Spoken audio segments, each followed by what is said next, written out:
Bienvenue dans cette nouvelle vidéo. On continue cette fois-ci le championnat du monde 1886. On est cette fois-ci à la 10e ronde. Stanis avait réussi à remonter son désavantage 4-1. Et à présent on est à 4,5 à 4,5. Donc pour cette 10e ronde, la première à la Nouvelle-Orléans. Donc ça fait 2 semaines qu'ils ont une pause. Ici, Stanitz a les blancs, Zukertort a les noirs. Et Stanitz continue sa lancée, il joue E4, ce qu'il a joué tout le temps. On a vu précédemment qu'il a joué surtout l'espagnol, il a joué une fois l'écossaise à la ronde 1, à la ronde 2, autant pour moi. Et donc ici, Zukertort répond E5, il a toujours joué ça aussi. Cavalier F3 attaque le pion, cavalier C6 défend. Et ici, Steinitz continue sa lancée, il joue une 4e fois l'espagnol, la Ruy Lopez.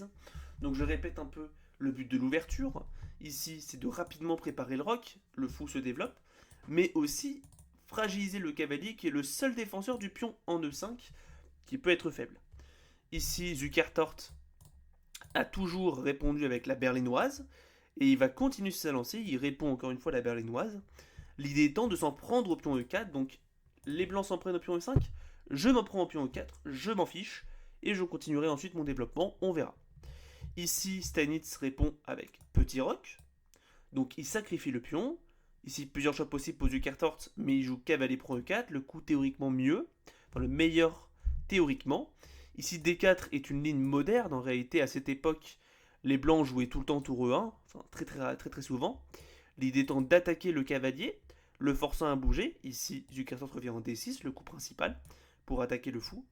Et maintenant, Steinitz a le choix. Il répond cavalier prend E5, donc on a vu cette position beaucoup dans ce championnat du monde. Et ici, du coup, Zukertort va jouer fou E7, très logique. Cavalier prend B5, petit rappel, ne fonctionne pas à cause de cavalier prend C6, échec, qui perd la dame. Donc du coup, cavalier prend E5 est jouable techniquement, on a vu ça dans les premières rondes, mais Zukertort répond avec fou E7, l'idée étant de boucher la colonne E et préparer le roc. Et ici, Stanis va répondre par le coup fou D3, qu'on a déjà vu à la ronde numéro 8, mais qui s'était soldé en nul. Qui s'était soldé en nul, autant pour moi. Ici, fou F1 est le coup principal, c'est pour ça c'est le meilleur, mais fou D3 est jouable, c'est une ligne un peu secondaire. Stanis décide d'opter pour ça, et du coup, la partie continue. Ici, Zukertort répond la même chose qu'il a répondu à la ronde 8, c'est-à-dire petit roc. Cavalier pro E5 est le meilleur coup, mais du coup, petit roc. Il met simplement son roi à l'abri. Et cavalier C3. Donc là, Stanitz fait une nouveauté en réalité dans ce championnat du monde, il développe le cavalier. Je rappelle qu'à la ronde 8, pour ceux qui ne l'ont pas vu, il avait joué Dame H5 pour venir taper sur la case H7 et jouer très agressivement. Ici, il décide d'être plus raisonnable et de jouer du coup cavalier C3 pour se développer tranquillement. Cavalier prend E5, joué par Zukertort, tour prend E5 et C6. Donc l'idée de Zukertort étant rapide de venir contrôler la case B5 et D5 pour embêter, donc empêcher une infiltration du cavalier. Et surtout, en réalité, le plus important, préparer la poussée D5. Ça veut dire qu'il va rapidement jouer cavalier 8, D5, fou D6, peut-être cavalier C7 dans le futur. Globalement, il va essayer rapidement de prendre le centre maintenant qu'il le peut. B3 joué par Stanis. Donc il vient, se rendant compte que son fou est coincé ici, parce que le pion est coincé par le fou, essayer de se diriger vers le fianchetto, voire même la case A3 si les noirs le laissent faire. C'est pour ça, ici, le meilleur coup serait cavalier E8 pour venir empêcher fou A3 et rapidement jouer D5. Donc, continuer le plan. Mais Zukertort ne va pas jouer ça. En réalité, il va plutôt essayer de jouer des pièces qu'il n'a pas encore jouées. Et il va jouer tour E8. Donc, son idée étant de venir contrôler la colonne E et on verra ensuite. Le souci du coup étant que Stanitz a le coup fou A3 à disposition pour venir rapidement tout attaquer. Il y a Dame 2 et Tour E1 qui vont arriver. Et ça commence à être compliqué à défendre, très honnêtement. Zukertort doit réagir. Ici, il est déjà sur le point de perdre. Ici, il y a un seul coup qui tient. C'est fou F8, il le joue. L'idée étant qu'on a vu le gros problème de la position sera la colonne E qui va être sous pression. Donc Zukertort doit dès à présent libérer la pression et proposer un échange de tour. Ici, Stanis a plusieurs choix. Il va jouer tour E3, un coup très compréhensible pour venir replier la tour et faire en sorte de pouvoir prendre avec le pion. Il avait déjà fait des coups similaires dans des rondes précédentes. Donc ça m'étonne vraiment pas. Ici, cependant, F4 est probablement un peu plus précis. Avec l'idée que si tour prend, il y a pion prend et le cavalier est un peu faible, il y a le fou qui va s'ouvrir. Et il y a un pion qui risque d'être très très très gênant dans le futur avec la colonne F qui va rapidement s'ouvrir pour l'attaque. Donc c'est un poil plus précis et Stanitz aurait pu du coup profiter d'un avantage pérenne durant la partie. Il va préférer jouer cavalier tour 3 qui est un coup naturel, compréhensible, mais Zukertort va très bien jouer. Il va jouer tour prend E3, donc histoire de libérer. euh, vous allez voir. F prend E3 joué par les blancs. Et cavalier E4. Ici, en réalité, ça pose problème pour les blancs. Pourquoi? Parce que le fou s'ouvre et le cavalier s'ouvre. C'est-à-dire qu'on sera forcément dans l'obligation de se créer des désavantages avec les blancs. Si on prend le cavalier, le problème c'est que les noirs récupéreront le fou et en réalité la paire de fous. Dans une position ouverte, la paire de fous est un avantage qui est quand même conséquent et les noirs auraient un petit avantage stratégique dans le futur. Si jamais on décide plutôt de prendre le fou, le problème c'est qu'après cavalier prend, déprend, on aurait des pions qui sont très faibles.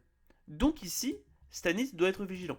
C'est pour ça, juste pour revenir ici à ce coup-là quand les noirs ont pris la tour, c'est probablement un peu plus précis de prendre du pion D avec l'idée que sur cavalier E4 maintenant, il y a le joli coup fou prend F8, cavalier prend C3 et là dame E1 pour venir s'en prendre rapidement au cavalier une fois que les noirs récupéreront le fou. C'est un peu abstrait, mais c'est le meilleur coup et du coup c'était un peu plus précis. Mais F prend E3, joué par les blancs, très logique. Cavalier E4 du coup, et ici Stanitz va décider de prendre le fou. Cavalier prend C3, anticipé, gagne un tempo sur la dame. Et ici, prendre du coup serait imprécis évidemment, ça créerait une structure de pion très très chaotique. Mais Stanitz va trouver une idée très intéressante, c'est-à-dire dame H5. L'idée étant de taper le roi, donc ici il y a une menace très concrète ici qui permettrait aux blancs de prendre l'avantage. Si jamais tu bouges simplement le cavalier, je vais bouger mon fou par exemple en D6, tes pions seront complètement figés. Il y a une attaque sur le roi. J'ai la paire de fous, globalement je suis mieux. Du coup, Zukertort, un peu dans l'obligation, va jouer G6 pour attaquer la dame. Donc du coup forcer une réaction. Et Stanis va essayer de trouver dame E5, qui je trouve est une très très belle manœuvre, donc bien joué de sa part, qui montre quand même la créativité des joueurs à cette époque. Ici, il menace le mat en G7, donc ici ça force dame prend F8, ou roi prend F8, mais du coup dame prend F8 est plus précis, parce que du coup il contrôle notamment les cases. Et maintenant, Stanitz peut prendre le cavalier avec la dame, et du coup il a fait une jolie manœuvre un peu étonnante, dame H5, dame E5, dame prend C3, pour venir récupérer le cavalier sans doubler les pions, donc très créatif. Et Zukertort, malgré tout ça, va avoir une très bonne position et ici il n'a aucun souci. Il a plein de coups jouables, notamment D5 pour prendre le centre, mais il va ici décider de jouer Dame G4, enfin Dame G7, forcer en réalité échange.